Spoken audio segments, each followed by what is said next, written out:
y siempre tener la sospecha, no necesariamente la certeza, para activar un código infarto. Y entonces en ese momento mentalmente lo clasificas y lo pasas a otro sitio. Ya no consideras que en realidad podría estarse infartando.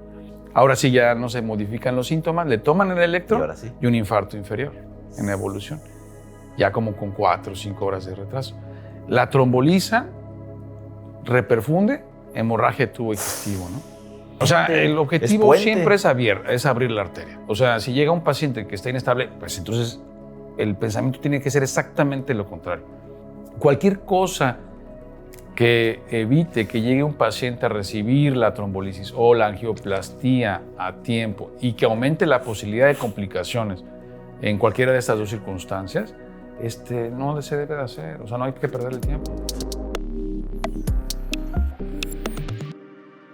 Bienvenidos a un episodio más aquí en su podcast Interconsulta, el podcast médico, en el cual, como ya lo vieron en la miniatura y en la portada, que es lo mismo, perdón, en la miniatura y en el título, hasta me emociono porque este tema es muy interesante. Vamos a ver código infarto, de un poquito de historia, los conceptos, muchas cosas que se deben de hacer, algunas otras cosas que a lo mejor quiero preguntarle a nuestro invitado, el famoso infarto en H, el preacondicionamiento previo a un infarto, un chorro de cosas muy interesantes para ti, profesional de la salud, que estoy seguro que vas a aprender el día de hoy, porque como dicen por ahí, tiempo es miocardio, pero pues hay que saber optimizarlo y para eso tenemos a mi maestro de cardiología. Yo no soy cardiólogo, pero pues tuve 3 años la fortuna de que fuera mi adscrito en la tarde en la unidad de cuidados intensivos, al maestro Álvaro Ramírez. Bienvenido, maestro, ¿cómo está? Hola, Javier, ¿qué tal? Mucho gusto. Muchas gracias por esta invitación nuevamente y estoy aquí para responder tus preguntas. Oiga, ahora sí no va a batallar. Es para profesionales de la salud. Ah, perfecto. Es que les voy a contar. El doc lo he invitado para podcast para público en general y batalla un poco para usar terminología sin tecnicismo médico. Y aquí, L directo, porque es para profesionales de la salud que estén interesados en mejorar los pacientes en emergencias. Ah, excelente. Así que vamos a darles consejos para que mejoren la atención del paciente con infarto agudo de miocardio. Perfecto. Bueno, perfecto. Entonces vamos a entrar directamente en materia.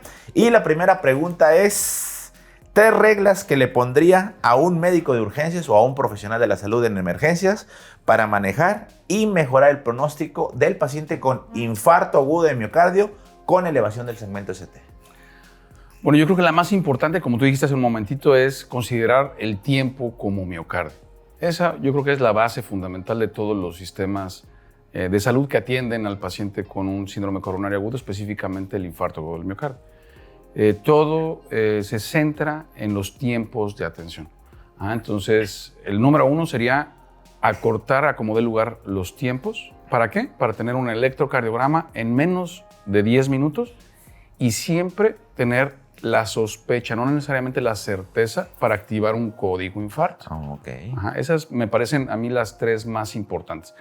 Que si va a ir a angioplastía, que si se va a trombolizar, eso viene después. Pero al principio lo que retrasa con frecuencia es precisamente eso, ¿no? La falla en la sospecha de un infarto al miocardio. Oiga, maestro, entonces ahorita estamos hablando de infarto agudo de miocardio. Como usted dice, ante la sospecha, ahorita lo vamos a diagnosticar, ya con todos los elementos que iremos integrando a lo largo de esta charla. ¿Cómo surge el concepto de código infarto? A mí me gusta cuando usted nos llegó a contar esa estrategia. Ahorita es muy famoso, el código infarto. Y de hecho ya se codifican muchas cosas. El código OR o el código MATER, el código cerebro, código sepsis, ya le ponen código a todo, pero de los primeros códigos que hubo, al menos como, digamos, implementado, que llegó de otros lados aquí a México, yo creo que fue el código infarto. ¿Nos puede contar un poquito de este concepto? Sí, el concepto código infarto, bueno, surge de otros países, no surge aquí en México, donde sistematizan. Ese es el principio fundamental de todos los códigos, ¿no? Sistematizar la atención de cierto proceso o padecimiento. Y precisamente hacen eso, o sea, separan en procesos, dependiendo de qué parte del proceso se encuentre, es lo que intentan mejorar, ¿no? Porque uno escucha código infarto y se imagina que siempre vas a estar en un área de choque, pero no, o sea, lo que está atrás es también importante, ¿no? Desde cómo se habla al sistema de emergencia, cómo la persona que se está infartando reconoce realmente que tiene los síntomas, cuánto tiempo después de que se llama al sistema de emergencias puede arribar un paciente, a qué hospital, qué van a hacer los que están en ese hospital, o sea, el proceso que lleva la atención de este paciente que llega a ese hospital y, pues, obviamente, todas las redes que se necesitan para poder tener de forma eficiente un tipo de estos procesos, ¿no? Entonces, en otros países donde se sabe que la distancia a ciertos hospitales con ciertos niveles de atención no es tan corta, tienen que hacer más eficiente el manejo tanto en el sitio donde está sucediendo el problema y que tengan intercomunicación con todos los sitios, hospitales que están a su alrededor.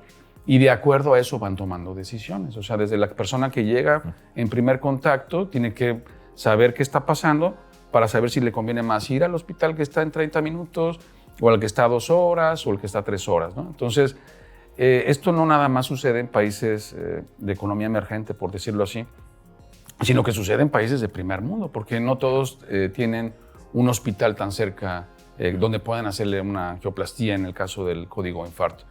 Entonces se veía ciertos retrasos en el intento de llevar a todos forzosamente a una angioplastía primaria, porque pues, a veces los tiempos de retraso eran mayores de 90 o 120 minutos. Claro. Y esto, pues como tiempos miocardio, pues va disminuyendo la probabilidad de mejora del paciente, ¿no? Entonces, este tipo de situaciones se fueron viendo en México por el Seguro Social, por la Secretaría de Salud, y empezaron a ver. Nosotros, yo entrené, por ejemplo, en el Instituto Nacional de Cardiología y se tenía un sistema completo de 24 por 24, 365 días del año. Como debe ser. Como debe ser, pero el paciente llegaba como pudiera a nuestro centro. O sea, no había un sistema que nos conectara, por ejemplo, con el GEA González, con el Hospital General, o sea, bueno, el General tiene su sala de hemodinámica, pero con otros hospitales u otros sitios donde estuvieran atendiendo un infarto agudo del miocardio. Igual en el Seguro Social, aunque se manejan niveles de atención, el retraso para envío a un nivel de atención pues generaba una problemática que impedía un adecuado manejo de este tipo de padecimientos.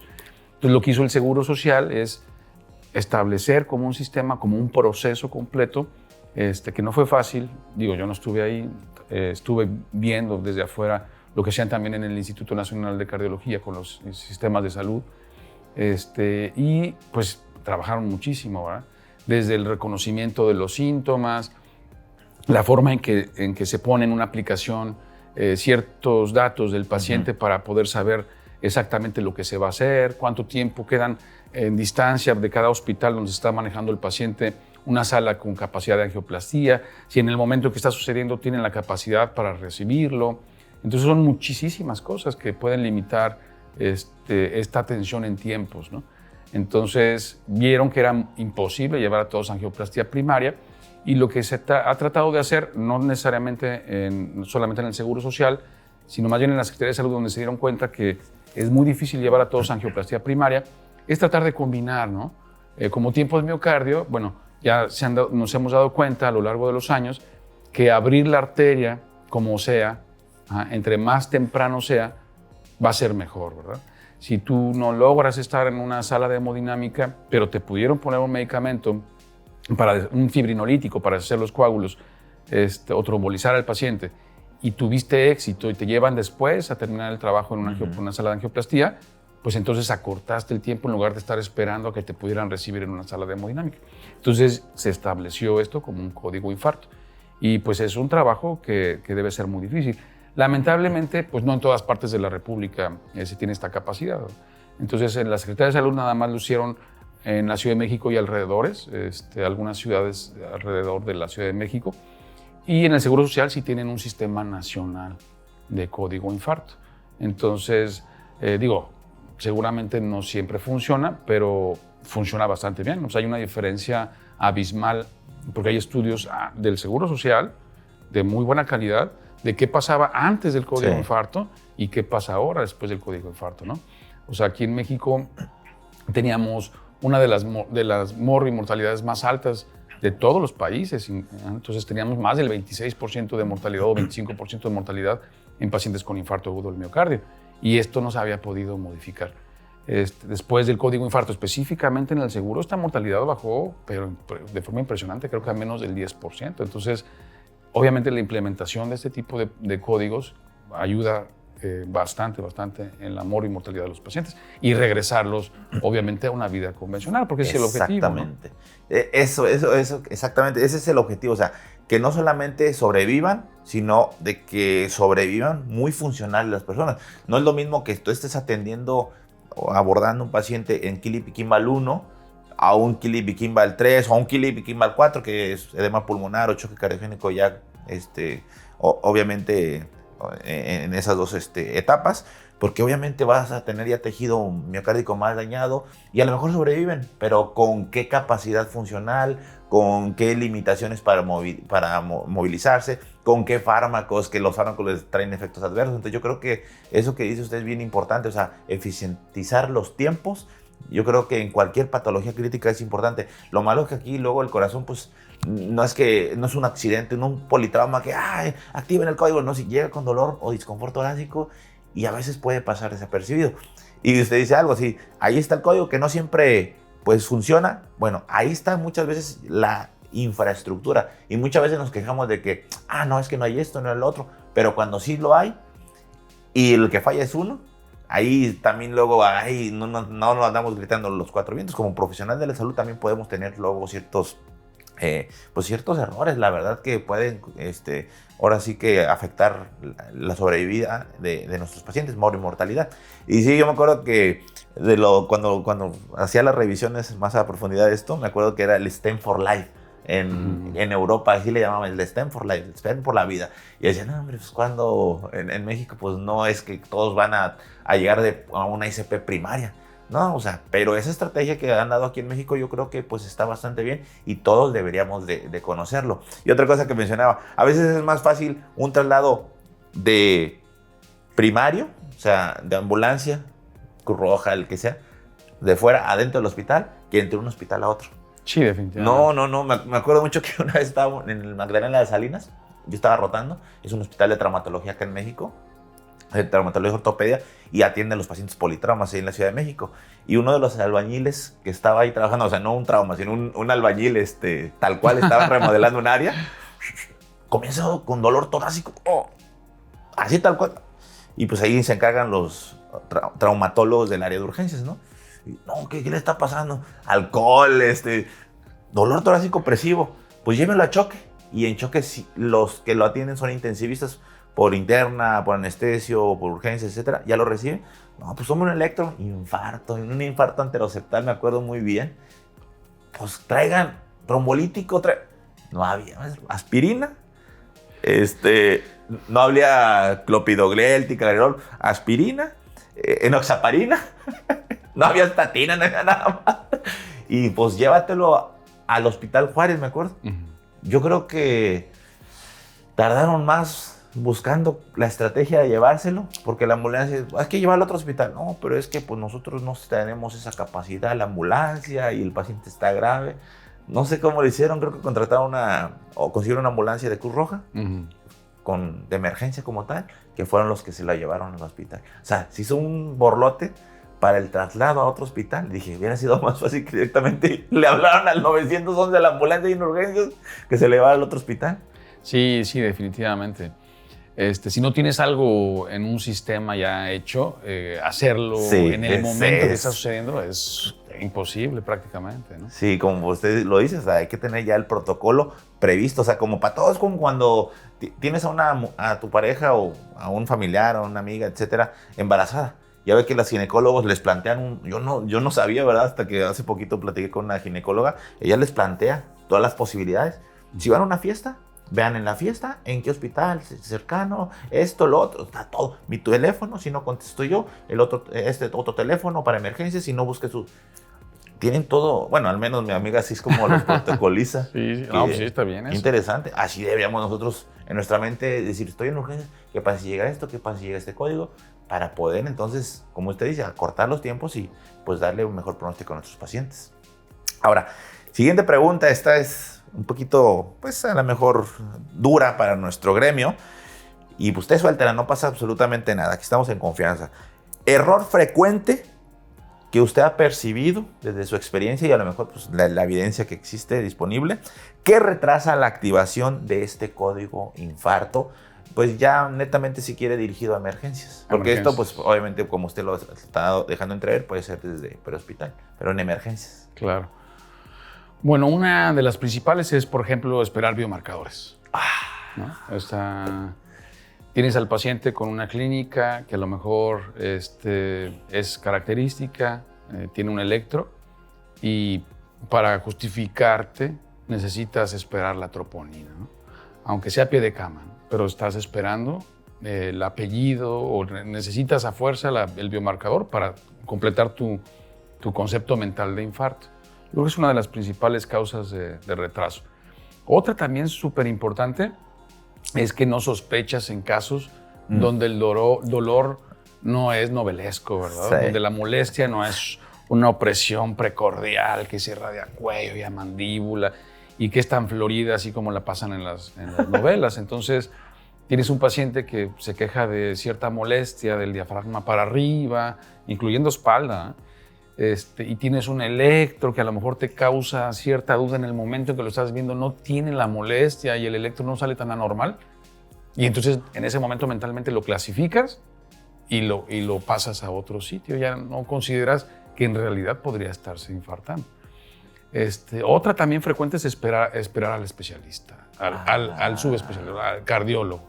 No, espérate, interconsulta cardiología, ¿no?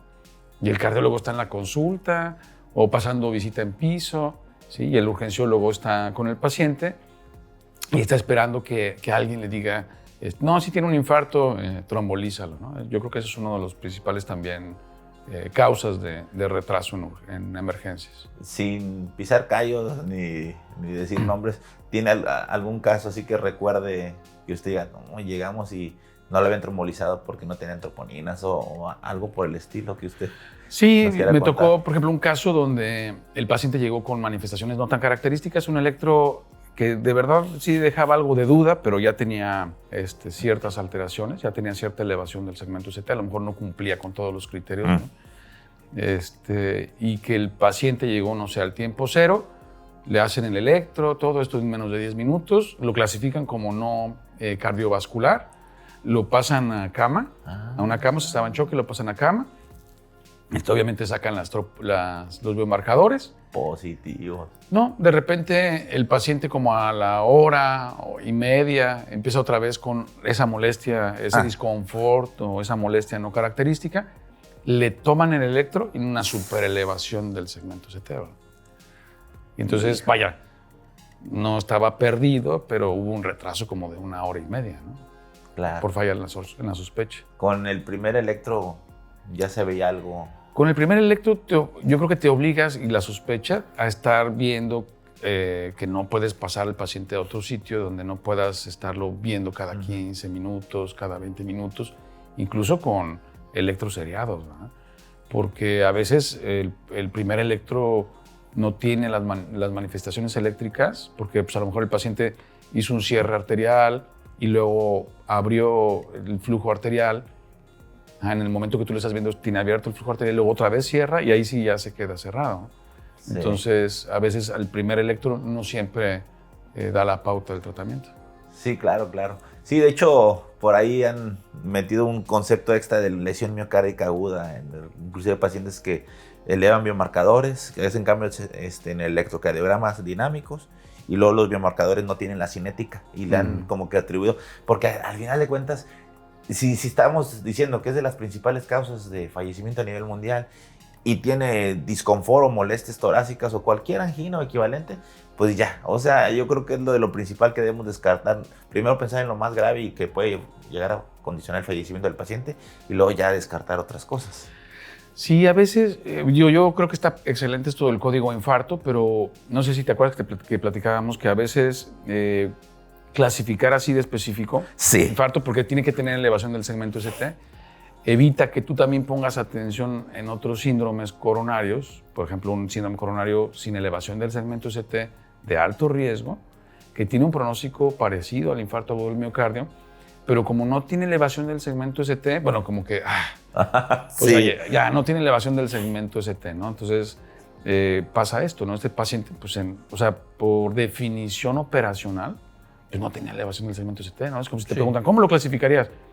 No, pues, pero mira, o sea, ya tuvo elevación, sí, pero no tenía, o sea, pues no tenía la elevación del ST, pero tenía un síndrome coronariano agudo de súper alto riesgo. Tal es el ejemplo que en 1 hora y media, ahora sí tuvo elevación del segmento ST. Y eso es lo que pasa con muchos síndromes coronarios agudos sin elevación del segmento ST de alto riesgo, que en corto periodo de tiempo finalmente se van a infartar. Entonces, yo pienso que para empezar está muy bien esto del código infarto, pero convendría que ya que se tenga bien establecido a nivel nacional, etcétera, pues se amplía un poquito a otro tipo de síndromes coronarios agudos que requieren de atención también inmediata, tal vez en sala de hemodinámica. Sobre todo estos casos que vemos, que estamos platicando ahorita, que causan duda, ¿no? O sea, tú tienes una duda diagnóstica, realmente no tienes la capacidad para distinguirlo, pero sabes que es un paciente con un potencial para tener una situación más grave, como un infarto extenso o insuficiencia cardíaca o muerte súbita o lo que sea, pues entonces ya lo pones en una clasificación, a lo mejor no con elevación del segmento ST, pero ya cerquita de eso, ¿no? O sea... Sí, exactamente. O sea, al final de cuentas tienes que pensar en la alteración del flujo de las arterias coronarias. En tu mente debe estar total, parcial, pero ahí está. Entonces eso te puede evolucionar, como usted dice, a las complicaciones de un infarto eléctricas, mecánicas o hemodinámicas. Ahora, fíjese, eso que está contando ahorita se me vino a la mente. Hay un caso en una serie muy famosa que se llama The Pitt. Esa serie creo que es de las más apegadas a la realidad en la sala de emergencias, va por horas, ¿no? Haz de cuenta que un médico entra a su guardia y van pasando casos que le pasan la primera hora, los estabiliza o los aborda y luego en el siguiente episodio, que es la segunda hora, dice cómo va a quedar el paciente y se regresa. Está muy interesante. En una de esas un interno, digo, allá luego los internos le llaman bueno, a lo que yo tengo entendido, el R1, luego le llaman interno, no es como acá, el R1, luego el R2 le llaman el junior y luego el R3 el senior, o sea, es como diferente allá. Pero bueno, total, para equivalente a un R inicial, un reciente de primer año, ve a un paciente que trae un disconfort en epigastrio y tiene, creo que diabetes, obesidad, es de raza negra, si mal no recuerdo ese caso específico. Y dice, no, es unas molestias digestivas, puede ser, le estoy haciendo un ultrasonido de la vesícula, puede ser litiasis y que no sé qué. Y la enfermera le dice, ¿y por qué no le toma un electro? ¿Por qué voy a tomar un electro? Y le dice al adscrito, escucha a la enfermera, puede ser eso. Y le toma el electro y sale normal el electro. Y le dice, le vamos a dejar en observación un rato.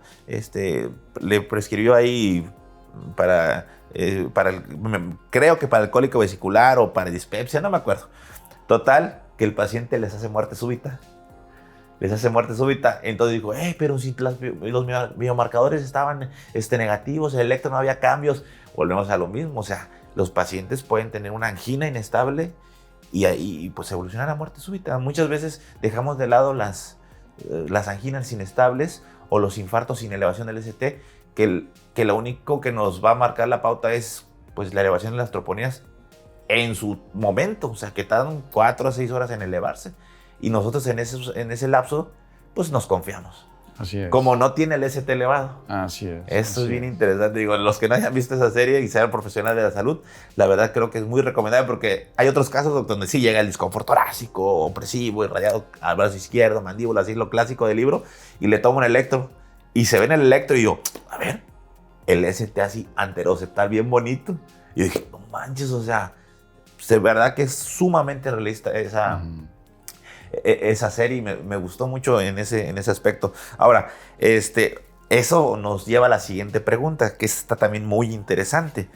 Paciente con dolor torácico o algún equivalente anginoso y electrocardiograma no concluyente, ¿cuál sería la estrategia de abordaje entonces? Como también el caso que nos comentó. Yo estoy convencido de que hay que mantener observación, al menos durante 1 hora, monitorizado y con electros seriados cada 15 a 20 minutos. O si presenta un dolor torácico. O con síntomas, ¿no? Si llegó sin manifestaciones y luego hace manifestaciones, entonces en el momento de las manifestaciones hacer el electrocardiograma. Eso. Y obviamente lo que sabemos todos, ¿verdad? A veces menospreciamos la frecuencia cardíaca en 105, la presión arterial en 160, sí, ya datos que a lo mejor no cumplen absolutamente con criterios de que hay hipoperfusión o alguna disfunción miocárdica, pero que seguro te están gritando sin que te des cuenta.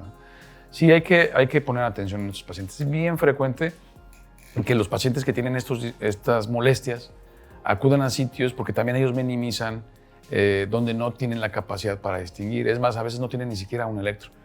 Entonces van a farmacias o a algunos lugares donde les dicen que tienen gastritis, los mandan con omeprazol, y es bien frecuente. Yo tuve una paciente a la que le hicimos angioplastía un poco tardía porque fue a un hospital, urgencias, vieron que tenía una molestia epigástrica, le hicieron un electro, no se veía tan anormal, pensaron que era gastritis, la mandaron a su casa, salió de urgencias y yo creo que no llegó ni al carro, regresó a urgencias por los síntomas, vuelven a hacer electro ya sin síntomas, vuelve a no tener nada y la vuelven a mandar.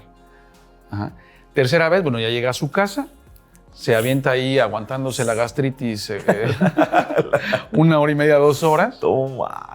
Regresa, ahora sí ya no se modifican los síntomas, le toman el electro y un infarto inferior en evolución, ya como con 4 o 5 horas de retraso. La trombolizan, reperfunde, hemorragia de tubo digestivo, ¿no? Pero lo bueno es que ya le habían dado omeprazol. Y lo bueno es que ya estaba protegido. Y entonces, pues empieza otra vez con manifestaciones, angina postinfarto. Ya para eso te estoy hablando que eran como las 8 o 10 horas del inicio de los síntomas. Pues la tuvimos que llevar a angioplastía, coronaria derecha subocluida, ¿no? Stent y ya. Pero luego también ustedes tienen mucha carga trombótica si pasa más tiempo, ¿no? Mucha carga trombótica y la capacidad de recuperar el miocardio va disminuyendo conforme va pasando el tiempo. Sí, a 8 o 10 horas ya es menos la posibilidad de recuperar miocardio. Claro, a esta señora la trombolizaron, ¿no? Seguramente estaba abriendo y cerrando la arteria, y abrieron la arteria por completo, por eso se quitó los síntomas, disminuyeron el ST, pero otra vez tenía una lesión que estaba disminuyendo significativamente el flujo. Que muchos minimizan un infarto inferior. Dicen, infarto inferior, es muy poco el aporte en contractilidad que le da la pared inferior al ventrículo izquierdo. Pero, o sea, se les olvida que puede haber bloqueos sobreventriculares o obstrucciones trombóticas muy proximales que se llevan la pared dorsal, una descendente posterior y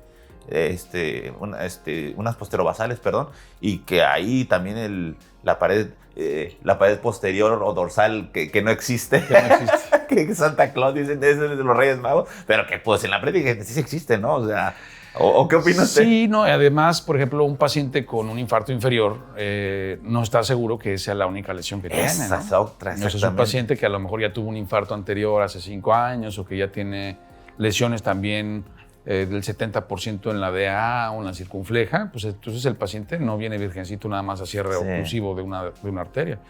Entonces hay pacientes que tú dices, no, sí es cierto, es un inferior, pues ¿qué puede contribuir? Y de repente los ves y están en Kimball 3. Sí. Un inferior que dices, no, debe ser ventrículo derecho. No es ventrículo derecho, mira, tiene estertor. O sea, tiene falla cardíaca. Sí, claro. O sea, no, los pacientes no vienen con una sola cosa. O sea, un paciente que llega con un infarto puede tener factores de riesgo que lo llevaron a aterosclerosis sistémica, no nada más de una arteria. Claro, hay muchos pacientes que tienen una lesión única, ¿sí? Una lesión corta, concéntrica, bonita, que le pones un stent en 20 minutos y se va a su casa, ¿no? Sí, no, pero no todos están así. Si están hechos pomadas, el maestro luego dice, está hecha pomada.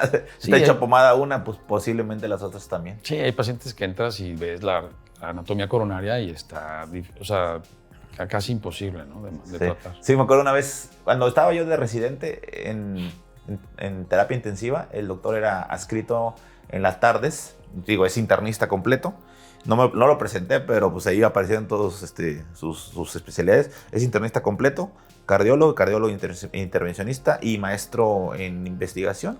¿O en ciencias? En ciencias, pero ya no me, ¿cómo se llama? Me titulé, güey. Ya imagínese. Fue hace como 14 años. Y yo tiene 4 cédulas. Es que en intervención no dan cédula. Ah, ¿no? No. Nada más. El médico general, internista. Médico general, internista y cardiólogo. En cardiólogo intervencionista son 2 años. Y consejo, ¿no? Le dan o... Consejo y los diplomas, ¿no? Los diplomas. Imagínense, pues ya para que anda sacando y más. Entonces, él estaba en la tarde en la terapia intensiva y ahí tuve la fortuna que teníamos pues no sé cómo se le llamaron a ese presupuesto, pero hicieron un programa destinado justamente a hacer un tipo de código de infarto bastante interesante, en el cual, pues, síndromes coronarios crónicos que los detectaban con pruebas de isquemia, pruebas de, a lo mejor pruebas de esfuerzo, coldobuta, lo que sea, detectaban isquemia, los programaban. Disminuyeron un montón los ingresos a emergencias de síndrome coronario agudo, detectándolos los crónicos. Eso me encantó, número 1. 2, cuando llegaban en agudo, en urgencias los trombolizaban, reperfundían o no reperfundían, iban a ICP, ya sea obviamente ICP farmacoinvasiva o ICP de rescate, o sea, ICP lo que llaman secundarias. Regularmente no hacían mucho las ICP primarias, pues por los tiempos que era la sala hemodinamia usted iba a trabajarle a una unidad privada, ahí estaba la sala subrogada, pero usted la trabajaba. Estaba bien interesante ese. A mí me gustaba mucho ese tipo de abordajes. ¿Sí se acuerdan? Sí, claro. ¿Cómo vivió esos? Sí, no, estuvo increíble, ¿no? O sea, fue un cambio radical en el manejo ahí en este hospital. Sí. Porque los tiempos de traslado, la parte burocrática del traslado a otra ciudad, retrasaba mucho el manejo de los pacientes, tanto crónicos como agudos. Aumentaban los tiempos de incapacidades, esto generaba un incremento del costo para la empresa. Entonces, con programas así se acorta. No pudimos hacerlo más grande porque luego se recortó el presupuesto y se perdió ese programa. Y nada más estábamos en un horario del día. A veces sí llegábamos a hacer fuera de horario, de horario de rutina, algunos casos especiales, pero casi siempre lo que tratábamos de hacer es que fuera combinado. Sí. O sea, porque sabíamos que alguna vez lo intentamos, hacer una angioplastía primaria, nos tardamos como 4 horas. Sí, en llegar a un hospital que está a menos de 3 kilómetros. Sí, me acuerdo mucho. Porque hay muchas cosas administrativas que te detienen. Se tienen que juntar muchas situaciones que no permiten el éxito en tiempos. Sí. Entonces, esas ideas de combinar son muy buenas, son muy útiles, porque precisamente en este tipo de situaciones donde estás esperando a que suceda algo y no sucede, y nada más estás viendo cómo evoluciona, pues mejor manejas y ya después, dependiendo del resultado, ya sabes a qué vas a entrar, ¿verdad? O sea, después de 3 horas, después de 90 minutos, si no reperfundió, pues vas a un rescate. Claro. Si sí reperfundió, pues vas a la farmacoinvasiva, nada más le cambias el apellido. Claro. Pero finalmente conviene siempre llevarlos. Por eso luego han cambiado la nomenclatura, luego ICP primaria y ya dicen ICP secundaria. Ya como que ya nada más la engloban en secundaria para saber que sí o sí tienes que ir. Bueno, y me acuerdo mucho, ya hicimos ahí una escaleta de esto, no sé cómo, escoleta, perdón dicho. Pero me acuerdo que usted decía, ¿cómo está la creatinina? Y trae, no, la creatinina de tanto, hemoglobina baja, o sea, como que ya tiene lesión renal crónica, insuficiencia renal crónica, y dice usted, le dice, ¿qué pasó, maestro? No, es que así cuando tienen afectadas, hecha pomada las arterias renales o la circulación renal, va a tener afectada, y más si tiene también diabetes. Claro. Siempre me acuerdo mucho de eso, y sí, o sea, ¿cómo le fue? No, estaban calcificadas las arterias, hicimos un borlote, algunos ya, o sea, no eran candidatos a hacer angioplastía y colocar stent, tenían que ir a cirugía de revascularización, y siempre me acuerdo de eso. O sea, si tienen un paciente que tiene comorbilidad de diabetes e insuficiencia renal crónica o lesión renal crónica, pues sus arterias van a estar bien feas. No, y son los pacientes, ese tipo de pacientes con varias comorbilidades, son los que tienen peor pronóstico, ¿no? Tanto para la trombolisis, porque pues tienes más riesgo de sangrado, los fármacos anticoagulantes, la posibilidad de que tener enfermedad multivaso, calcificaciones graves, lesiones largas, arterias pequeñas, y que además, después de una angioplastía, tengan peor pronóstico por la posibilidad de restenosis de los stents, pues es enorme, ¿no? Entonces, sí, cuando ves un paciente así, híjole, ya te estás imaginando. Claro, a todos deberíamos de tratarlos por igual, ¿verdad? Sí. Pero sí tienen, hay que tener bien en consideración que tienen mucho más riesgo de complicaciones. Exactamente. No, y luego son cosas que no puedes, como que no están tan descritas. Tienen tantita uremia elevada, sabes que la uremia le va a interferir ahí en la agregación plaquetaria, pero no es como que digas, le voy a poner un poquito menos de NOx, un poquito menos. Tienes que estandarizar y pues ahora sí que por eso lamenta luego los riesgos de sangrado. Yo me acuerdo mucho de un caso que le hicieron trombólisis ahí en urgencias y le hablamos a usted, oiga doc, el paciente le hicimos trombólisis, no reperfundió, dice, órale, llévatelo a la ambulancia. Digo, de tantos, fueron, no sé si como 1000 casos que trató, ¿no? Fueron 1000. Fueron más de 550 casos en ese programa. Pero bueno, me acuerdo mucho de ese caso y me acuerdo que fui yo que me lo llevé. No descendió el ST, no tuvo criterios de reperfusión. Me lo llevé al Hospital Ángeles Tampico, que era donde se hacía el subrogado. Y usted ya estaba en la sala de hemodinamia y dice, órale, ayúdame. Y yo, y es todo muy, muy interesante porque pues, ahí ves, ahora sí, todo lo que te imaginas de que está la carga trombótica y oclusiva en la descendente anterior, le pintan y es algo muy hermoso porque como que es medio matemático luego esto del síndrome coronario agudo con elevación del ST, ¿no? O sea, lo que ves en el electro, lo que te imaginas, vas y lo ves y ves como tenía un TIMI 1, un TIMI 0, por ejemplo, un flujo amputado ahí de la arteria coronaria. Ves, es impresionante, ¿no? Sí, es padrísimo. La verdad es que es padricísimo. Porque además vas aprendiendo mucho. O sea, vas viendo muchas circunstancias que no habías considerado y que las ves en la sala de hemodinámica. Ajá. El manejo del paciente con inestabilidad hemodinámica, el manejo de arritmias dentro de la sala, la reanimación cardiopulmonar, todo en función de lo más importante, ¿no? Que es la apertura de la arteria. Exactamente. O sea, ahí todo, obviamente si te hace una FB taquiventi, pues ni modo que sigas dándole a la angioplastía sin darle reanimación, ¿no? Pero más bien tienes que pensar en función de darle reanimación mientras vas a abrir la arteria. O sea, porque el problema que causó la muerte o la casi muerte es la obstrucción de la arteria. No, es que doc, le voy a ser muy, muy sincero y discúlpeme que afecta a su gremio de cardiología intervencionista, pero a veces ya se están comportando como cirujanos. Y también discúlpeme los cirujanos, pero o sea, está muy inestable para entrar a sala de hemodinamia. Y yo, caray. O sea, lo mismo que ponen de pretexto como que está inestable para hacerle la apendicectomía. Bueno, sí está inestable, pero ya está estabilizado. O sea, ya tiene un choque cardiogénico tal vez, pero no está a lo mejor en un grado, una escala SCAI ahorita, no importa. 4, no, o sea... O sea, el objetivo del intento de estabilización es que llegue el paciente a sala de hemodinámica. O sea, el objetivo siempre es abrir la arteria. O sea, si llega un paciente que está inestable, pues entonces el pensamiento tiene que ser exactamente lo contrario. O sea, no puede ser, espérate y estabilízalo, ¿no? O sea, güey, empieza a hacer lo más rápido que puedas una estabilización inicial.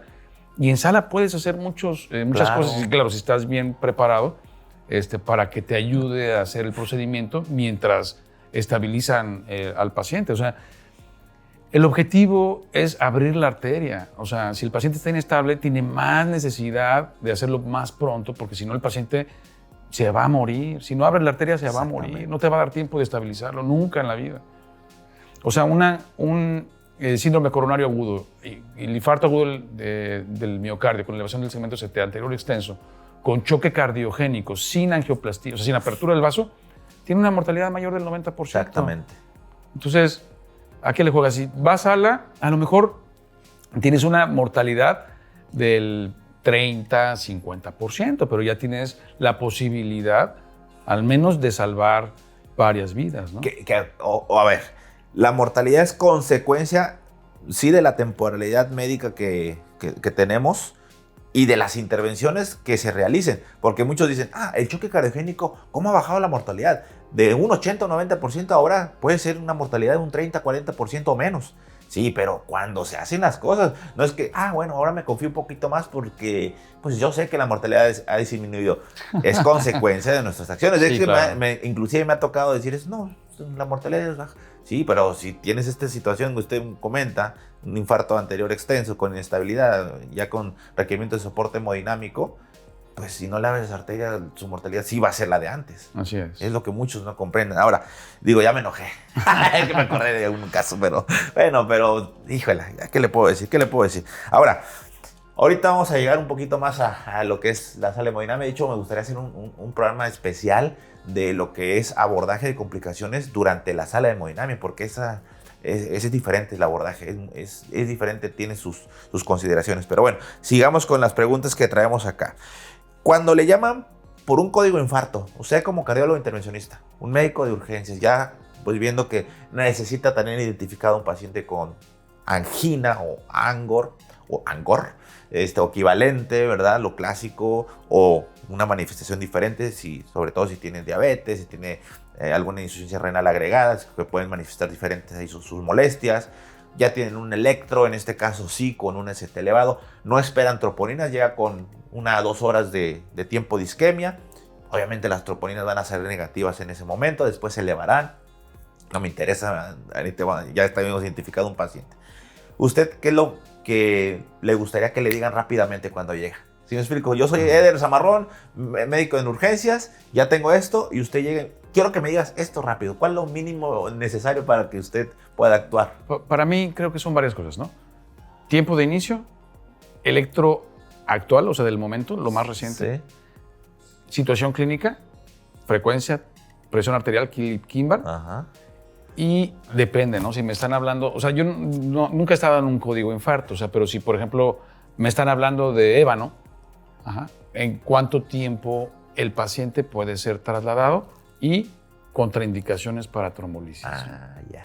Entonces yo creo que con esos 4 puntos ya puedes discernir qué es lo que vas a hacer con tu paciente. Si estás en el Seguro Social, es la mañana, está abierta la sala de hemodinámica, está el intervencionista, Sí. Pues a lo mejor no necesitas tantas cosas, ¿verdad? O sea, porque ese paciente ya podría entrar a una angioplastia primaria con 2 horas.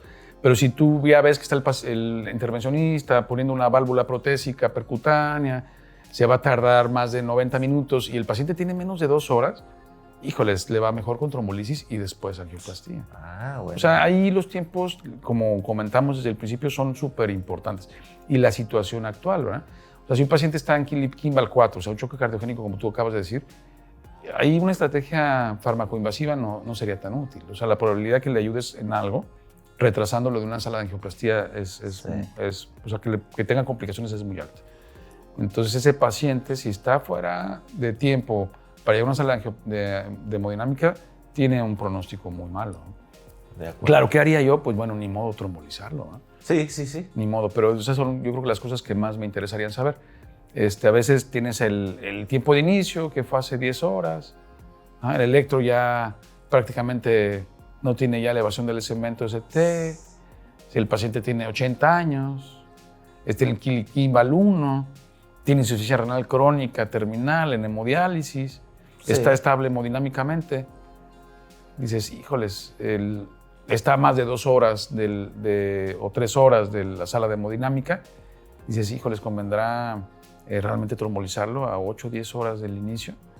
Ahí son situaciones donde tú tienes que pues, sacar el colmillo. No como una regla general, o sea, en general, en el mundo entero, no me malinterpreten, o sea, son 12 horas de ventana y a veces más, dependiendo de la situación clínica del paciente, pero yo pienso que sí hay que tomar en cuenta ciertas características para ver qué es lo que conviene más, ¿no? Si a lo mejor está a 2 horas o 3 horas de la sala de hemodinámica y más o menos es lo mismo que va a tardar en tiempo en hacer efecto un trombolítico, pues si fuera mi abuelito yo sí lo mandaría a una sala de hemodinámica, ¿no? Sí. Esperaría ese tiempo por protección. No, y hay algunas situaciones, no tengo pruebas, porque no he leído algo, ahorita me lo dice, pero tampoco tengo dudas. Cuando el paciente está con cierta inestabilidad, sobre todo con hipoperfusión, y se tromboliza, yo siento que hasta por farmacología no se distribuye bien el trombolítico. Digo, los que me han tocado que se ha trombolizado así, da cuenta que le pasas agua. Sí, nosotros cuando entramos a la sala de hemodinámica en un paciente con choque cardiogénico, ya con una función ventricular muy disminuida, tú inyectas el medio contraste a las arterias y se ve así, ¿va? Entonces, realmente me parece poco probable que pueda ser muy útil un medicamento. Digo que yo no he leído algo así como tal, pero pues como sentido común. Sabes que este tipo de cosas ya no, como que ya no le ven sentido estudiarlas, ¿verdad? O sea, no, y menos los países donde tienen sus salas. No van a hacer un estudio para ver si les va bien con trombolítico un paciente con choque cardiogénico. Sí, claro. Eso definitivamente, ¿no? Entonces, todos los que quieren publicar de choque cardiogénico es porque tienen sala de hemodinámica. Sí. Y a lo mejor tienen también dispositivos de asistencia ventricular, etcétera. Se le puso su impela como puente contra un balón de contrapulso y vimos que obviamente el balón de contrapulso no tiene ninguna utilidad contra el impela. No tienes, muy apenas a veces tienes nada, norepinefrina y dobutamina. ECMO para llevarlo como puente a cirugía de revascularización coronaria en enfermedad trivascular. Sí. ¿No? Sí, no, ECMO durante la RCP para... Sí, tiene razón, ¿verdad? O sea, nosotros tenemos problemas de pobres. Sí, o sea, tienes que resolver. Sí, tienes que resolver con sentido común, con disponibilidad de la estructura de tu sistema de salud. Bueno, entonces le voy a hacer la pregunta para que quede claro así. ¿Existe algún escenario que la trombólisis sea mejor que la intervención coronaria percutánea? Sí, claro. Infartos muy tempranos. Tiempos de más de 90 minutos. Algunos dicen 120 minutos de llegada a sala. Son las dos situaciones que aumentarían la probabilidad de mejoría con trombolisis versus angioplastía. ¿Temprano se refiere a? 1 o 2 horas del inicio. Sí. O sea, hay, por ejemplo, personal de salud que se infarta en el hospital y en donde tienen trombolíticos, los trombolizan y le llaman así infarto abortado. Sí, ¿no? exacto. O sea, abortó un infarto. Habla el ginecólogo. Oiga, no sé si se acuerda. En una ocasión nos tocó un paciente. Újole. Quiero que, no se lo puedo plantear muy bien, pero creo que estaba con nosotros ahí en terapia y presentó disconfort y elevó ST.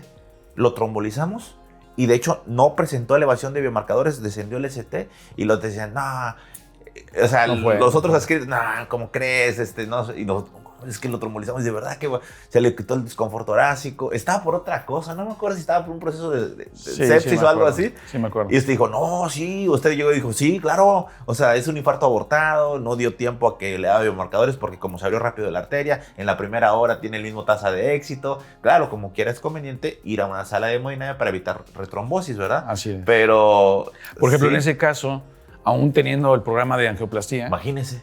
O sea, en lo que activas o sea, es que hay lugares, por ejemplo, en el instituto, cuando yo estuve, estaba todo el personal físicamente ahí. A veces el adscrito tenía que estar a menos de 15 minutos del llamado, pero la parte inicial del proceso la hacía la gente que estaba ahí físicamente. Entonces, los tiempos de apertura de una sala de hemodinámica en lugares como ese es de verdad menos de 15 minutos. Pero en otros lugares, créanme que parece fácil, pero no es tan fácil, porque no puedes tener por costos a una persona sentada esperando a que llegue algo sin hacer nada, a las 2 enfermeras, al técnico radiólogo, al intervencionista, así esperando día y noche a ver qué llega. Pues, sí. Eso no es práctico. Y exactamente, mire, y hagan esta analogía. Antes se le llamaba puerta aguja o puerta balón. Ahora le cambian el nombre a tiempo 0, aguja, 0, balón, cuando pues trombolisis o fibrinolisis o angioplastía respectivamente, porque se supone que el tiempo 0 es desde que se detecta, inclusive en prehospital, por ejemplo, en una ambulancia, ya es con tiempo, ¿no? Porque también pueden tomar decisiones ellos en ambulancia. Vamos a suponer que la sala hemodinámica a más de 120 minutos, bueno, más de 90 o más de 120, que es lo descrito estándar. Bueno, tal vez ahí pueden hacer un tiempo de 0 aguja, trombolizar, menos de 30 minutos tienen que hacerlo. O sea, inclusive no sé si por ahí leí, inclusive menos. O sea, entre menos mejor. Claro. ¿Okay? Cuando no se va a tener la sala de hemodinamia disponible. Pero dice 0 balón. O sea, no, 0 entrada a una sala de hemodinamia, que es lo que muchos no entienden, o sea, Sí. o no comprendemos. Y a mí me ha pasado, o sea, yo estaba en un hospital así, donde es un centro primario, donde le hablan al cardiólogo y baja y en corto, pero la sala estaba apagada. Ujú. Entonces, de verdad, a lo mejor usted va a decir, no, pues es una cámara como que se prende, una luz se prende. No, llega ahora sí que el proveedor, los catéteres, las guías, o sea, los stent. No es tan rápido como uno cree, o sea, no es entrar a la sala de hemodinamia o llegar a un hospital donde haya una sala de hemodinamia, es el momento en que se está abriendo el balón, la angioplastía como tal, para que venga el Sí, flujo. o primer dispositivo se llama, ¿no? Porque puedes pasar la guía y ahí para el timing. Eso que estás diciendo es muy importante, fíjate. Es como Hasta parece que tengo buen maestro de cardio. es la visualización del proceso de atención médica como si fuera un proceso industrial. Por eso le han cambiado los nombres a los tiempos, porque generaba mucha duda que si el tiempo de isquemia, que si el tiempo de puerta aguja, puerta balón, etcétera, etcétera. Entonces, ¿para qué se hace esto? Porque si tienes un buen sistema como el que comentábamos ahorita del código infarto del Seguro Social o el código de infarto de los institutos nacionales de salud, y tú determinas dónde pudiera estar el retraso, Sí. tú puedes de alguna manera incidir. Entonces, si tú estás viendo que el problema antes, por ejemplo, llegaban promedio, tal vez no me acuerdo exactamente, pero llegaban con un retraso al hospital, un paciente con un infarto agudo al miocardio, con 640, 680 minutos de retraso. O sea, desde que identificaba los síntomas, el paciente, hasta que llegaba, ¿verdad? Sí. Deja tú lo que haya pasado antes, ¿no? Que también es importante, ahorita lo vamos a comentar. Ahora, esos tiempos, con el código infarto del Seguro Social, que tiene más registros, se bajó como a 360 La minutos. mitad, Entonces, digamos. ¿ahí qué pasó? Bueno, pues yo creo que son muchas cosas. O sea, por ejemplo, en mi época los sistemas de los institutos nacionales no tienen ambulancias, por ejemplo. O sea, ahí llegan en taxi o en ambulancias de la Cruz o de alguna manera llega el paciente. Pero llega el paciente sin que nadie haya educado a ese sistema que lleva al paciente seleccionados. Yo no recuerdo que haya llegado un paciente con apendicitis o que haya Saben a llegado... dónde ir. Claro. Fíjate, o sea, eso es importantísimo. Porque si la persona que va a recibir la llamada de emergencia o a trasladar un paciente así lo lleva a un hospital de trauma, pues ya le arruinó el infarto al paciente, ¿no? Sí, como el albañil que se infartó en un hospital. Yo digo, a veces es mejor estar en tu casa y borrar toda la historia y empezar de nuevo que llegar a algún hospital específico. Sí. Y no porque sean malos, sino porque es como si llega un politrauma al Instituto Nacional de Cardiología a las 2 de la mañana y se te ocurre hospitalizarlo. Pues eso se le va a ir muy mal. O un quemado. Ajá. O una apendicitis.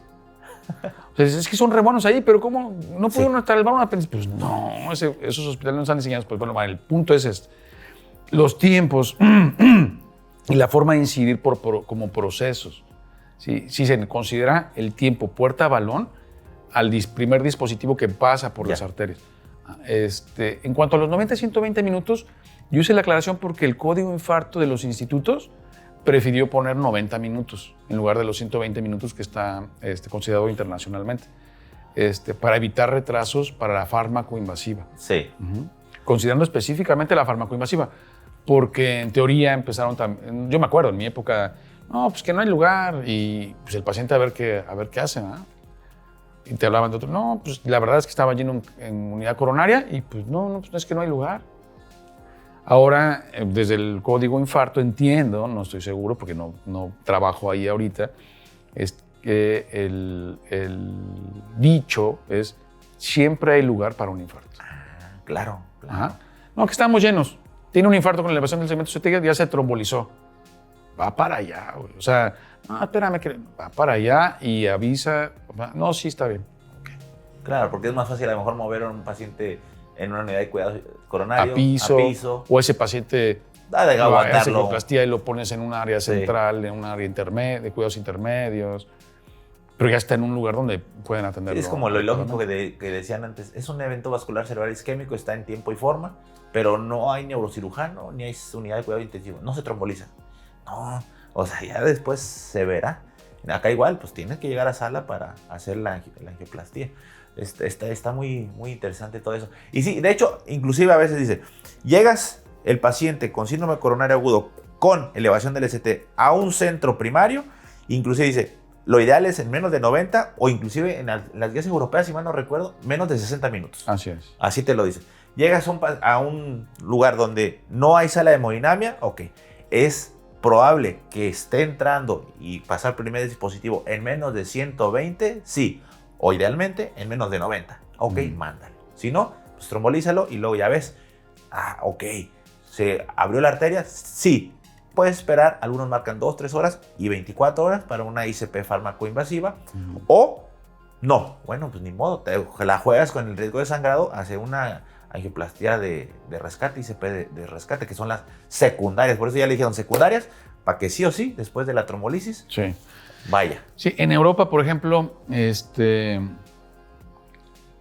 no detienen el tiempo después de la trombolisis. O sea, todo paciente que tiene un infarto va a ir a un lugar en algún momento de esas 24 horas donde hay angioplastía. La forma puede ser diferente en cada país. Si el paciente lo trombolizaron en la ambulancia, desde ahí ya lo van a llevar a los 120 o 150, 180 minutos de traslado. O sea, no están esperando a que se ponga estable, no. O sea, ya van en camino hacia un hospital. ¿Qué pasa? Si tú lo trombolizas y le pasa algo, ¿dónde van a poder hacer algo? En una sala de hemodinamia. Claro. Es acercarlo a donde puedan ayudarlo. Sí, o sea, si tú te trombolizas a un paciente y no tiene ninguna complicación, bueno, pero te vas a tener que esperar a saber si no va a tener ninguna complicación, si reperfundió, si no es una complicación mecánica, eléctrica, etcétera, ¿no? Sí. Entonces, obviamente en esas ambulancias, pues va una persona que puede tratar este tipo de complicaciones, o sea, que puede intubar, que puede dar desfibrilación, o sea, que pueden hacer más cosas que a lo mejor en cualquier parte en otras partes del mundo. Sí, de hecho, el sistema prehospitalario que le llaman francés, que es básicamente es el que adopta Europa, abordan médicos y abordan enfermeros. Los paramédicos son más dirigidos con todo respeto, a operadores de ambulancia, a lo mejor sí pueden ayudar un poco, pero los que llevan a cargo son médicos prehospitalarios. Digo, porque yo tengo seguidores en el canal de entrenamiento en áreas críticas donde me dicen, soy médico, puede hablar de temas de prehospital, soy médico de ambulancia. Y ellos abordan, a diferencia del sistema americano, que es el que adopta más México, que es el que le llaman cargar y trasladar, pero obviamente pues con un abordaje, una estabilización en el tiempo y movimiento, que es lo que hacen más los gringos, que es lo que hemos adaptado. Por eso el sistema, yo creo, europeo dice, pues, es más eficiente. Muévelo, porque sabemos que ahí va una tensión como si fuera un choque como tal. Así y por profesionales ya médicos. Ahora, vamos a continuar. Ya estamos hablando bastante de todo el proceso. Digo, como es un tipo de plática, ahí vamos pues analizando los conceptos. Cualquier duda que vayan teniendo pueden ponerlo ahí en la caja de comentarios. Si están en Spotify, pues pueden ir al Interconsulta, el podcast médico en YouTube. Se lo agradecemos muchísimo. Y una pregunta muy importante, es como pues ya para ir cerrando, ¿no? Todavía nos falta un poquito, pero entonces, resumiendo, intervenciones que sí funcionan e intervenciones que retrasan. Si puede hacer como un breve resumen de todo lo que hemos visto de estos dos conceptos. Que sí, que no. Bueno, en emergencias, poner al paciente en la sala de choque, monitorizarlo y empezar con lo que viene en las guías, ¿verdad? O sea, ver presión, frecuencia y dar aspirina, cargas de aspirina, clopidogrel, anticoagulación y obviamente el electro en menos de 10 minutos. Eso es lo que definitivamente, y activar el código, definitivamente suma. ¿Qué resta? Yo he visto cosas que, o sea, no me imaginaba que podrían retrasar, ¿verdad? ¿Qué es la radiografía de tórax, ecocardiograma, interconsulta cardio, sonda Foley, catéteres, dos sitios de punción, catéter central, sí, gasometría arterial. Entonces, eso retrasa y aumenta la probabilidad de complicaciones. Yo he tenido a mal ver pacientes que tienen complicaciones hemorrágicas por sondas Foley. ¿Y cuál es el problema? Bueno, trombolizaste al paciente, tuvo criterios de reperfusión, obviamente tiene que tener un tratamiento posterior para disminuir la posibilidad de que se sigan formando los trombos en el área que todavía está activa. O sea, es una placa que pues, se limpió el trombo, pero todavía está ulcerada, etc. O sea, tiene un proceso para que disminuya la posibilidad de que se sigan formando los coágulos ahí. Pero si un paciente tiene una complicación hemorrágica importante, es decir, donde tiene que estar recibiendo transfusiones constantes o le baja la presión o tiene hipotensión o choque por la hemorragia, pues tienes que suspender el tratamiento antiagregante y anticoagulante. Sí. Entonces aumentas la posibilidad de que se reinfarte. Sí. Entonces son cosas que no vienen en ninguna parte, pero que se hacen rutinariamente. Un paciente en choque, no sé por qué, pero siempre tiene que tener un catéter central y una sonda Foley. Es el paciente en choque. Por si se complica. Otra, por ejemplo, un infarto anterior, el paciente así muriéndose del dolor, todavía no sin plan de trombolisis y círculo torácico, ¿no? A ver, señor. Y el señor con estertores y ahí levantándose en la camilla, así, espere un tantito. No se mueva, no se... Déjame ver si no es Espérate, déjame ver las Medrano, ¿no? Sí, tiene toda la... No, hombre, es que a veces como que nos enseñan algo y creemos religiosamente que lo que nos enseñaron es correcto. Cuando sí me he dado cuenta. Por eso qué bueno que usted, cardiólogo, intervencionista, nos está dando estos consejos, que yo regularmente los transmito. Obviamente, pues usted me los enseñó, los corroboré que fueran ciertos. A todos les hago las derivaciones Medrano, digo, para los que no saben, son las derivaciones que se pone en epigastrio, en hipocondrio derecho, hipocondrio izquierdo, para en teoría estar viendo plenamente la pared inferior del ventrículo izquierdo, y la describió un gran maestro de cardiología, el doctor Medrano, justamente, que dicen que llegó infartado él. A mí no me tocó, pero eso es lo que dice. A ver, cuéntenoslo. Es que una vez lo conté y dije, no sé si lo estoy contando. Yo no lo viví, pero eso es lo que dicen, ¿no? Sí. Nosotros, pues era la escuela antigua de cardio. Ojalá que no me esté escuchando algún maestro y que luego ponga ahí. Nos obligaban a hacer electros con una sola derivación y un chuponcito que tenía una ventosa. Entonces la de los miembros pues estaban puestos, ¿no? Pero la otra era un chuponcito, o sea, lo adaptaron el electrodo de plata con una ventosa y lo ibas poniendo uno por uno. V1, V2, 3, 4, 5, 6, 7, 8, 9. Dorsales. 3, 4, 5, 6, 7, 8, 9. Y otras extra que eran las de los hipocondrios y epigástrica. Guardabas una tira como de 2 metros, la tenías que guardar. Porque eso al final de la guardia tenía que estar recortado una por una y pegado en un papel. Imagínense. O sea, para tomar un electro era un suplicio. Un suplicio. Y tenías que hacerlo rápido.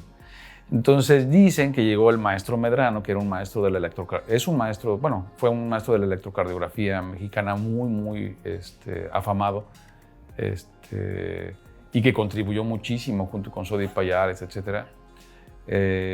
Supuestamente llegó con un infarto. Entonces, en aquella época, no sé por qué, pero parece que todavía trombolizaban pacientes en el instituto.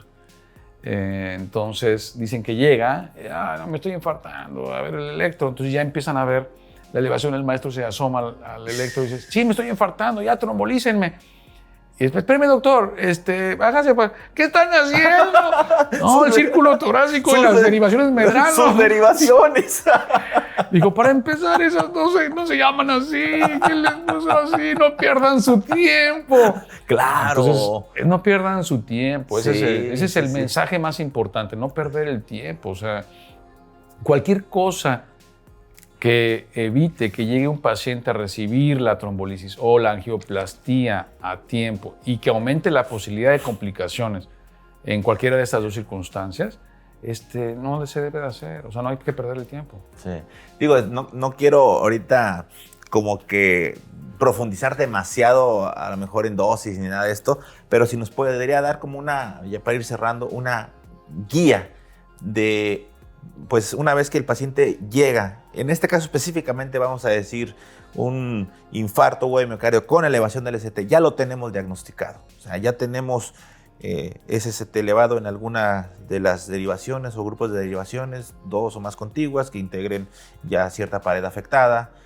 pues se tomó el electro porque tiene un cuadro clínico de angor o angina o equivalente, ¿vale? Si quieren ya le tomaron las muestras, ya está abordado ahí básicamente, ¿no? ¿Cuáles eran las intervenciones dirigidas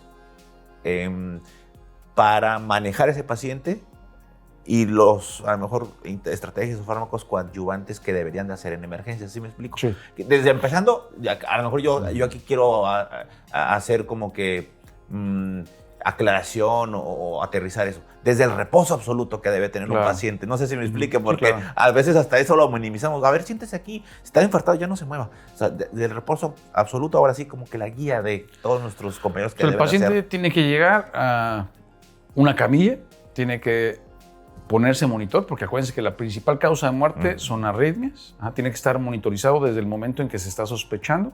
Se tiene que, ya se hizo el electro, ya se vio que tenía elevación del segmento CT. Si ya tienes vía, entonces ya puedes utilizar fármacos para disminuir el dolor, ¿no? El dolor y la ansiedad pueden contribuir también a la isquemia miocárdica. ¿Qué se recomienda? Bueno, no todos los hospitales tienen fentanil. Ya se recomienda fentanil porque es rapidísimo, es súper efectivo. Morfina es otro que se recomienda, que tampoco es fácil tenerlo.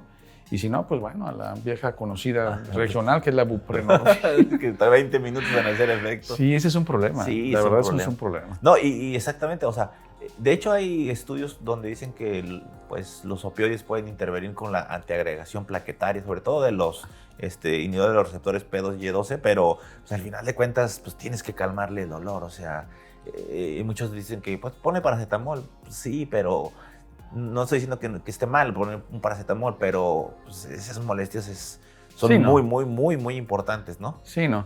Creo que desde los que se catalogan como los dolores más intensos del humano, ¿no?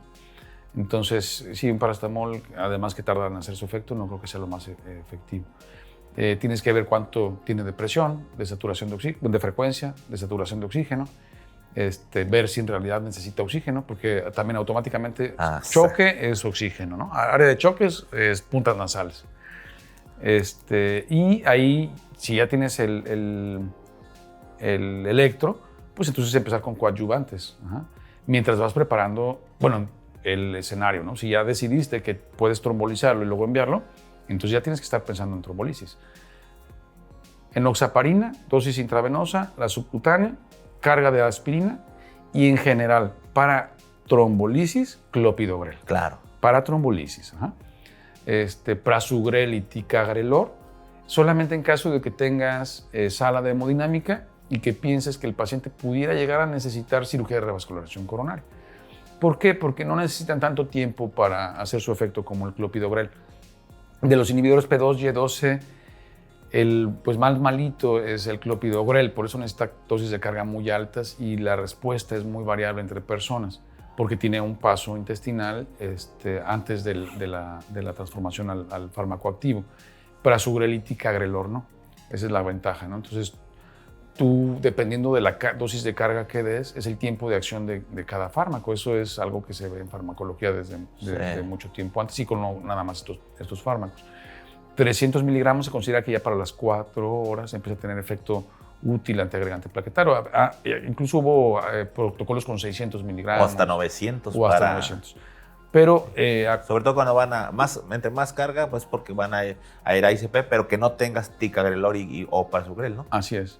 Y otra es que en coagulación así pasa, ¿no? Entre más dosis más efectivas, más riesgo. Más riesgo. Entonces tienes que ver cuál es el número necesario a tratar y el número necesario a dañar para ver qué es lo que te conviene más, ¿no? O sea, si llega una persona con un riesgo alto de sangrado, pues no le vas a dejar 900 miligramos de clopidogrel, porque les digo, una complicación hemorrágica te lleva al punto opuesto del manejo de un paciente con un infarto con elevación del segmento CT, incluyendo los que se le hace angioplastía. Si tú pones un stent medicado y tienes que suspender la antiagregación o antiagregación, pues el riesgo de trombosis intrastent en los primeros 2 meses es altísimo. Entonces tienes que tratar de evitar complicaciones hemorrágicas graves, ¿no? Entonces la doble antiagregación plaquetaria y ver, ¿no? Si es un paciente con un infarto inferior o que está ligeramente taquicárdico, ligeramente hipotenso, pues no utilizo un nitrito. Claro. Si no es esta condición y el paciente tiene buena presión arterial, puedes utilizar un vasodilatador Isorbit, Isoquet, etcétera, ¿no? Nitroglicerina es la que Nitroglicerina es la que se las marca. guías, pero luego no hay muchas veces no hay en la práctica clínica. La mayor parte de las veces Sí. es como por escuelas. ¿no? Sí. Me acuerdo que en el instituto siempre teníamos Isorbit, luego en algunas partes tienen el trinitrato de glicerilo, Sí. en otras partes tienen nitroglicerina, otras partes tienen parches, no. Sí. Parches no. Ujú. Y ahí ya empiezas a ver cuáles son las contraindicaciones absolutas y relativas de la fibrinolisis y pues fuego amigo, ¿verdad? En teoría tendrías que tener un electro tiempo cero y 15 minutos. Sí. La verdad No. es que casi nadie lo hace. Yo lo he dicho y me tachan de loco, pero esa es la definición. O sea, si tú tienes Persistente. ST exactamente elevado persistentemente durante 15 minutos y muchos dicen, ¿por qué no se lo tomas? Pues porque como sigue con dolor, ¿sí me explico? Es difícil que sigue con dolor, ahora descendió el ST.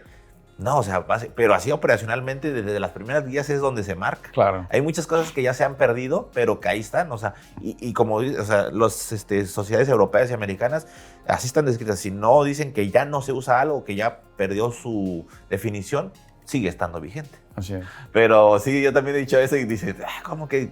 No, digo, no es que se lo tomes. Bueno, sí, en teoría sí, pero pues en la práctica clínica no lo hace porque sigue con dolor. Y además yo creo que complicaría más las cosas. No, hombre, sí. Porque sí, si ya de por sí es difícil cortar los tiempos, Sí. Si pones a hacer varias cosas al mismo tiempo a un equipo, pues yo creo que complica. Entonces, si pueden, 15 minutos después. Aquí la pregunta que siempre nos hicimos, no sé si te acuerdas, es que, bueno, tienes elevación del segmento ST anterior extensa, güey, en el tiempo cero, güey. Les repites uno a los 15 y ya no tiene, güey. Ya no lo trombolizas. Es que ¿De acuerdo a las guías? No. no. Pero ¿a poco tú no lo trombolizarías? Pues sí. O sea, ¿cuál es el equivalente de elevación del ST? Obstrucción total de la arteria. Sí. Probabilidades, 94% trombo. A lo mejor 6% otras cosas, ¿verdad? Espasmo, güey, disección. Lo que tú me quieras decir, pues. Pero el 94% es porque se formó un trombo. Lo único que sí, si no hay dolor y no hay ST elevado, o sea, si fue transitorio esto, sí es una angina inestable en ese caso. Pero que tiene que ir a angioplastía. no, si a tienes fuerza. angioplastía, pues sí. Sí. Digo, si tienes sala hemodinámica, seguramente sí. Sí. De hecho, son uno de los criterios para llevar más pronto a un paciente. Pero era una pregunta que nos hacía algún maestro. No es para que ustedes crean que van a trombolizar síndromes coronarios agudos sin elevación del segmento ST. Yo no lo estoy recomendando. Sí, no. La pregunta es por qué no. O sea, por qué, por ejemplo, ese caso de una elevación transitoria en una localización importante, Sí. manifestando una obstrucción total de una arteria, o sea, le echarían más la culpa a un espasmo, le echarían más la culpa a que un trombo se autolizó, o a qué le echarían la culpa, ¿no? Claro. Entonces, algún maestro nos decía, ¿por qué no se pueden trombolizar? No, doctor, es que eso les va muy mal. Claro, pues es que cuando metieron a media dosis de trombolítico con inhibidor de glicoproteína 2B3A o trombolítico completo, etcétera, muchas combinaciones en chicas sin elevación del segmento ST, en general Sí. les fue peor a los que le hacían esas estrategias súper agresivas que a los que pues, no les hacían esas estrategias. Y las complicaciones mayores siempre estaban asociadas a hemorragia. Pero en un lugar donde tienes una sala de hemodinámica, quién sabe cuánto tiempo, y el paciente seguro te va a hacer en las siguientes 3 horas, ahora sí la oclusión total de la arteria, mi pregunta es, pues, ¿para qué esperarse, no? Yo no lo haría porque, ¿qué pasa? El paciente le va bien y pues son aplausos o tuviste suerte, Sí. ¿no? O sea, nunca iba a elevar el ST. Sí. Pero si pasa algo, no te puedes defender. Sí, es un punto gris ahí, ¿verdad? Sí, no te puedes defender. O sea, no podrías decirle tú al familiar del paciente o al Ajá. paciente que hiciste lo No, correcto. y además te vas a la literatura y te van a decir, ver, Todo en contra de ti. Sí, todo en contra. Tiene toda la razón. Qué difícil. Digo, y que afortunadamente son pocos casos. La Sí. verdad, a veces tenemos casos que sí tendríamos que actuar y no actuamos. Y no actuamos, claro, Eso claro. pasa. Eso pasa más. Sí, porque a veces uno ahorita, ay, sí es cierto, y si llego a tener un caso preocúpate por el caso más común. Porque si te pasa, ¿no? Sí, exactamente. Bueno, ahora sí ya para ir cerrando, porque el nuestro ahorita va a empezar su consulta a las 10. Todavía tenemos tiempo. Es que traigo mucho. varias cosas. Vamos a dejar, yo creo, para después, si nos hace el favor, Claro. algunas otras situaciones. Es que hay un chorro. Una pregunta que prometí al inicio del episodio.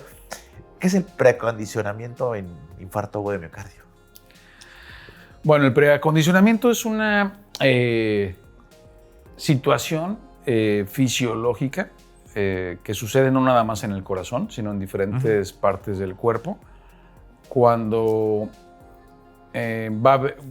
hay disminución absoluta o relativa, pero importante, del flujo hacia un sitio, pero que es de forma intermitente.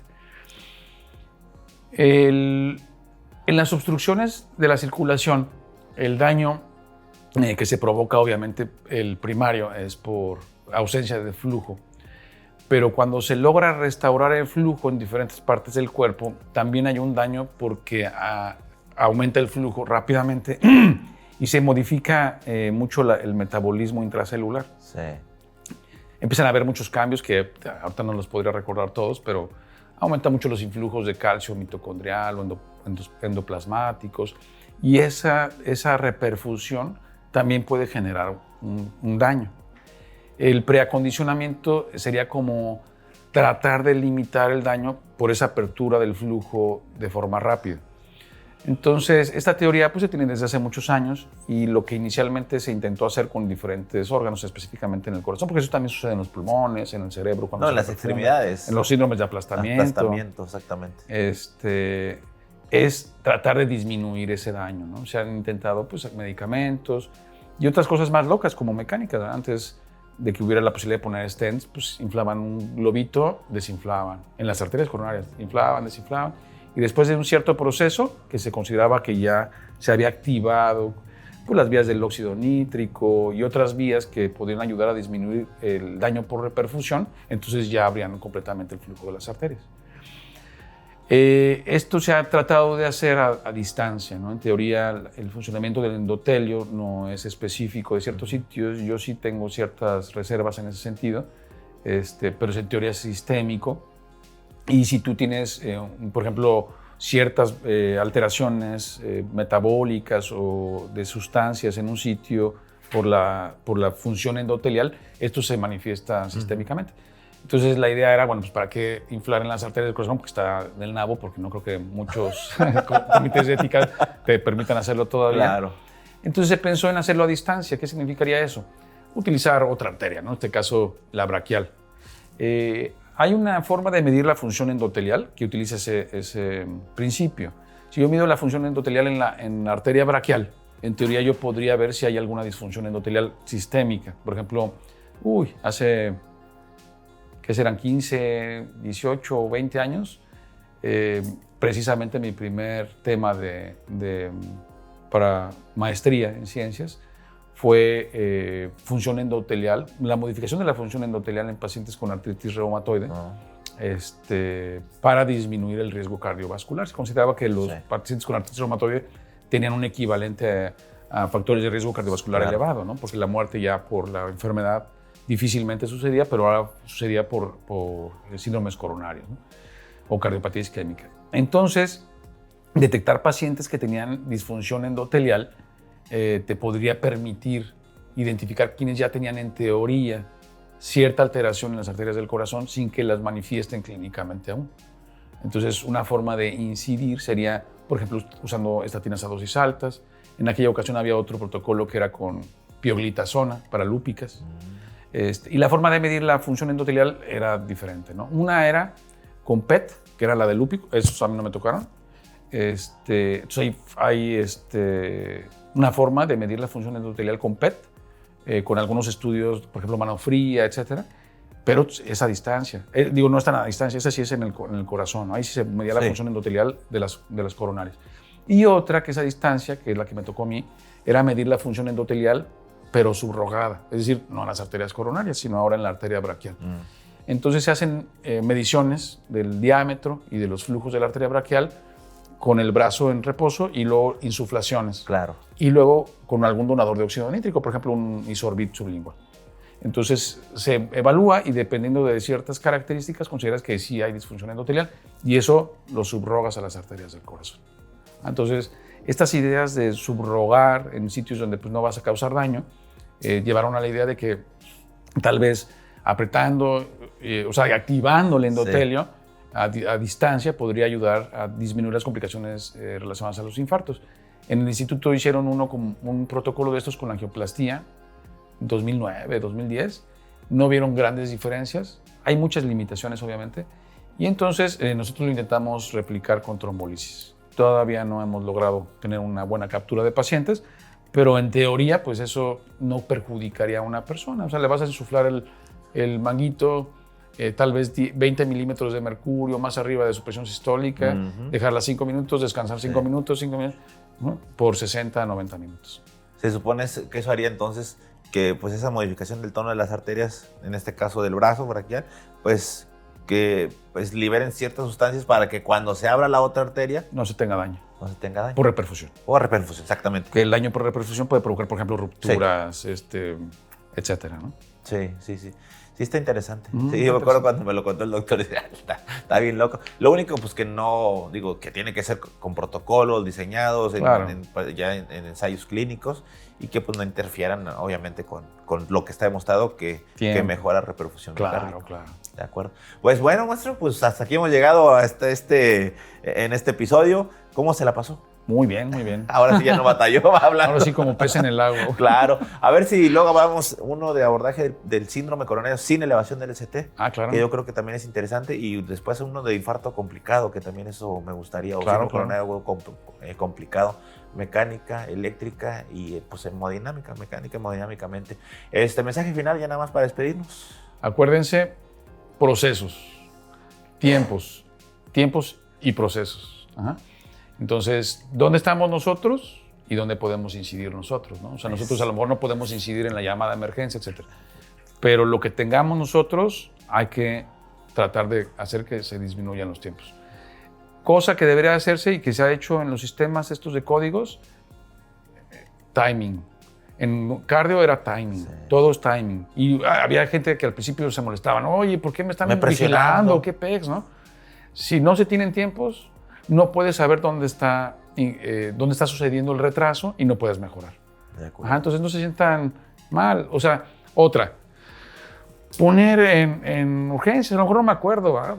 Quiero una tablita de contraindicaciones absolutas, otras relativas, etcétera. O sea, pues eso se vale. Hay aplicaciones como las tuyas. O sea, no tenemos que sentirnos mal por no tener todo en la memoria. O sea, con que sepas dónde está y que lo puedas utilizar inmediatamente, eso va a ayudar a salvar la vida de un paciente. Sí. Como dicen, más vale un pájaro en mano que inventando para verme interesante. No, es que dicen, más vale una tinta tenue que una mente brillante. Ándale. Así decía un maestro, más vale una tinta tenue que una mente brillante. Y yo creo que mi mensaje final sería, si un paciente, es más, ya no lo voy a poner por dolor torácico, un paciente que va por cualquier motivo de consulta de urgencias 2 veces, ya tiene algo. Sí. No van por gusto de urgencias los pacientes, se los puedo garantizar. Ya sea que a mí me tocó una así, te tocó una así, sí, tú eres un unicornio especial y te tocan los casos excepcionales. Pero la mayoría de las veces y en la vida real, no. El paciente que va 2 veces a urgencias por un mismo motivo de consulta tiene algo grave hasta demostrar lo contrario. Sí, así decíamos. Si ya fue 2 veces, se queda. Criterio de ingreso, se queda porque vino de acuerdísimo. Bueno, sigan a mi maestro Álvaro Ramírez en sus redes sociales. Aquí van a estar apareciendo. Si quieren, tienen algún paciente que quieren enviarle de Tampico, Madero, Altamira, el norte de Veracruz, toda la región de la Huasteca, pueden enviarlo a la clínica Semaín en Tampico. Consultorio. 3er piso, medicina interna 1. Ok. Para, si todos ustedes son médicos profesionales de salud y quieren enviar un paciente cardiológico de cualquier tipo, el maestro ahí los puede atender a sus pacientes y luego él sí se los regresa. No es como otros, se los quedan. Pero bueno, muchas gracias por su apoyo siempre en mis proyectos. Como siempre, acá anda el maestro en este segundo episodio de Interconsultas del Podcast Médico. Síganos aquí en Spotify si nos están escuchando. Vayan a seguirnos a YouTube. Así le van a poner Interconsulta del Podcast Médico. Y pues para que vean los demás episodios venideros. Nos vemos en la próxima. Chao.